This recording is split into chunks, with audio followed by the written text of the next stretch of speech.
नाव काय आपलं? मॅडम माझं नाव शुभम मेहतर. ओके. Yes. सध्या किल्ले भुदरगड म्हणजे भुदरगड तालुक्यामधलं हे पहिलंच असं म्हणावं लागेल की साहसी खेळांचं तुम्ही प्रात्यक्षिक आत्ताच आम्ही ट्रायल बघितली. कशा पद्धतीनं हे सुरू होतं आहे महाराष्ट्र वन विभागाच्या माध्यमातून आणि नामदार प्रकाशराव आंबेडकर यांच्या माध्यमातून हा उपक्रम इथं आज चालू करण्याचं हे सुरुवात केलेली आहे. तुम्ही या टेक्निकल टीमचे हेड आहात असं आम्हाला समजलं. काय माहिती द्याल याविषयी, प्रात्यक्षिकाविषयी थोडक्यात सांगा. आपला स्पोर्ट विंड डिपेंडेड आहे आणि लोकेशन जॉग्राफिकली खूप छान आहे.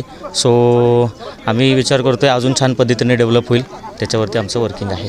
हे जे काही स्पोर्ट्स आज इथं झालेले आहेत ते उद्या येणाऱ्या टायमिंगमध्ये नक्कीच हा जो स्पोर्ट इथं आपल्या भुदरगडवर होणार आहे त्याच्यानं भरपूर गोष्टींना इथं प्रतिसाद मिळणार.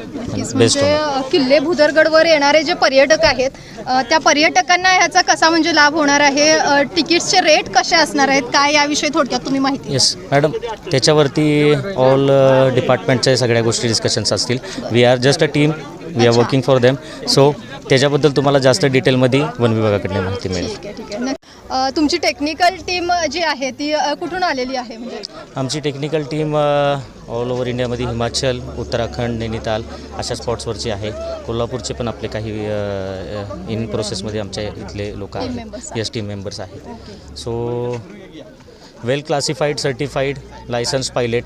ओके, सगळी टीम एक नंबर आहे. ज्यांना ज्या पद्धतीनं तुम्हाला त्याच्यामधलं पूर्ण थिओरिटिकल आणि प्रॅक्टिकल नॉलेज असलं पाहिजे अशा पद्धतीचे सगळे कोर्सेस कंप्लीट केलेले पर्यटकांसोबत एक तुमचा ट्रेनड पायलट वगैरे सोबत असणार. येस डेफिनेटली वेल ट्रेनड ही सगळी टीम असणार आहे आणि नक्कीच पर्यटकांना कोणतीही भीती मनात न बाळगता ह्या खेळाचा आनंद घेण्याची संधी इथं उपलब्ध होणार आहे.